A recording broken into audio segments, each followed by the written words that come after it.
With Danny spending most of his time at home during the early stages of his recovery, we asked him and head physio Bobby back at the training ground for an update.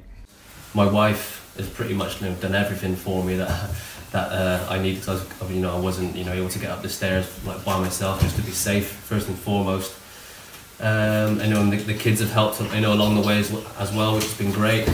And so the first 2 weeks though was quite tedious, not doing much at all really. And after I got past that initial stage, I was able to go into the training ground a couple times a week, which was really good. See the lads, which was nice after being at home for so long.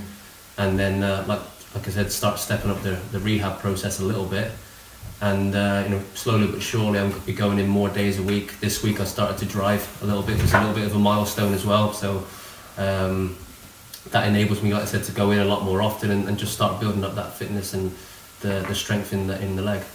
So when he left the hospital, and again, like I said, at the QA, Portsmouth, they looked after him as well as us as a staff going to visit him. So Jack Hughes, the assistant physio, was with him pretty much all the time after the incident, and then I came later on after the match as well, and the following day. And there was just some gentle exercises to do at home, and also there's some exercises and stuff not to do as well. So there's do's and don'ts. But yeah, he's I think as you've met him, as you know, he's intelligent, he's bright, and he knows what to do and what not to do. So yeah, he's got a little bit of homework, and it's finding that happy medium of just doing enough and not doing too much or not doing too little. Like any form of exercise in life, don't overdo it and don't underdo it.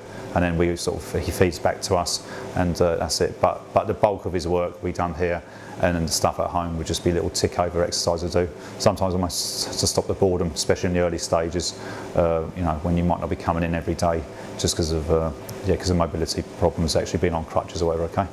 Certainly there's a lot of things not to do, not to get a little bit carried away if there's small signs of progression. Like I did say to him the other day, that I was able to take a few steps without the crutches, which I thought was a really good sign. But even though it is a good sign, he did warn me that make sure that I stay partial weight bearing for the next 2 to 3 weeks, which will really help with the healing of the bone, which is what we want in essence, really. And there's loads of gentle exercises I can do in and around the house, which I've been doing. That's why I've not had to go in every day. I can do a lot of rehab work myself from the house, which he's showed me bits and pieces which I can do. He's still on crutches, and he will be on crutches for another couple of weeks. So it's making sure he can walk correctly on the crutches and safely, and starting his exercises to sort of maintain his muscle bulk and his muscle function and his joint function at the ankle and the knee and the hip. I think if you come in with a positive attitude, it's just good. It helps you along. So it means you've got a better outlook to doing your rehab. You're more likely to do your rehab, and I think it just definitely helps. Of course, he might not be happy all the time, and there's times where he might be a little bit low or a bit flat, and then hopefully the support network of the whole club, in fact, so the fans, his teammates especially, the club staff, a bit of coaches while we're talking to him, and then obviously the medical staff as well, talking to him about reassurance, keeping him informed of how he's progressing, what we expect to happen at each stage. And yeah, like I said, I'm just giving him that, hopefully that network. But I think it's very, very difficult to stay positive all the time. And I'm sure he's had a few moments where he's felt a little bit worried or anxious, but we hope we're there to help him when he has got those moments, and there's always someone to talk to. So it's an all-round sort of, call it a holistic approach to his rehab. It doesn't take long for Danny to start making real progress. Within almost no time, he's in the pool and back on the bikes. It's nice to look out and watch the boys train a little bit as well. Again, nice little change of scenery, and just another box ticked off in terms of the rehabilitation process in terms of moving forward. So hopefully I can slowly but steady build up what I can do on the bike. Put more weight through the leg and do higher levels and more resistance. And slowly but surely we're getting there. Slow and steady indeed. We sent cameras down to one of Danny's recent swim sessions to ask club assistant physio Jack Hughes to explain more. Hang on.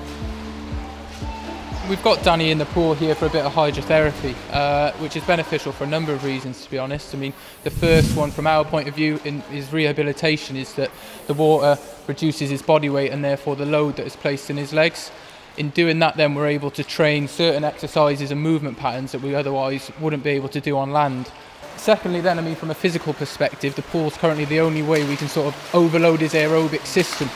So what we can do using certain tests is set Danny a specific program that's going to help to maintain his cardiovascular fitness. And then I suppose the last thing, which may be viewed as one of the most important things, is actually the mental benefit of being able to get in the pool and actually do something physically taxing, even in this very acute stage. I mean, Danny and footballers in general don't like to be told that they can't do anything. So to come over here, get a good workout in, helps to keep Danny motivated. Yeah, bang on. Barnett's a shambles. I'm not going to cut it until I play again, so I better get back before the end of the season.